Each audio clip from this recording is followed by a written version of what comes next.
The one advantage of arriving here last night is that the rising sun has peeled back the veil on one of the most incredible landscapes I've ever taken in, and we have been across every corner of South Africa. It's difficult to believe that we are just a stone's throw away from the garden route. Looking at this perfect setting, it's also very difficult to understand how a lion population of well over 100,000 could have been reduced to close to 32,000, and that's an estimation in just 2 decades. We are trying to track down some lion cubs, maybe the first born in the Southern Cape in over 150 years, which is an incredible sign for the species and a very lucky day for me. Gondwana Game Reserve's lioness kept her newborns well hidden for the first few weeks. 2 cubs were born last year in November and another 3 in January. The lions spend their afternoons in an area of the reserve called Pride Rock. I think one of the most unbelievably beautiful lions I've ever seen. Tell me a little bit about the family dynamic here. Graham, the dynamic has changed considerably since we released the male and the females. We had to bond them. They originally come from the Kalahari. We did that with purpose because the Cape lion most resembled the Kalahari black-maned lion. Since then, we've encouraged a bonding process, and since then, this is the result of the bonding. Well, clearly the bonds are there. Clearly the family unit is very solid. How long has it taken you to get to this point? What sort of a road have you been on? We released the adults in 2008. Male we brought in just before the females. So we've had the lions now for about 4.5 years.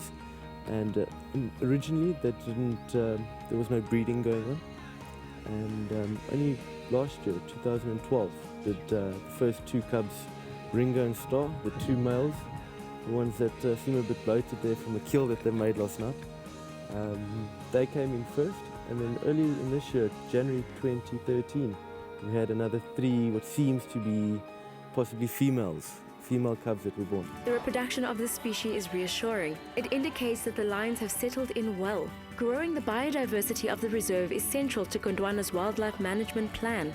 The 11,000-hectare reserve is a haven for many species. I've just met the newest members of the Lion Pride. They are gorgeous. You must be over the moon.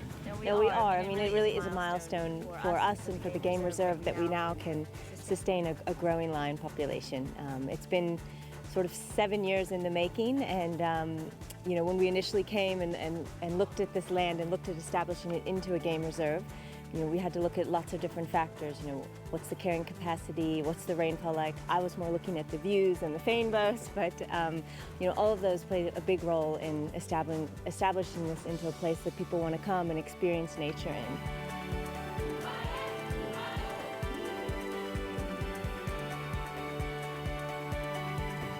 The Protea, one of the over 2,000 species of fynbos that are specific to this area alone. Another reason to take note of the kind of conservation that's happening here.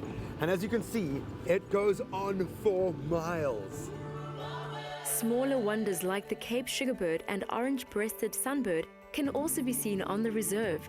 The conservation work being done here was rewarded when Gondwana won the judges' vote as South Africa's leading nature experience for 2012. The real reward, however, would be to see the lions thrive and form their own prides. You know, I think for once I might actually be out of superlatives. Every box is ticked, from conservation to wildlife studies to an unmatched setting to an unbelievable tourist experience. Surely we have to support people that are breaking new frontiers like this. Go and find your heroes out there. Every new partnership that we form makes ours a culture of conservation, one that is befitting this unbelievable wild gift that we've been given.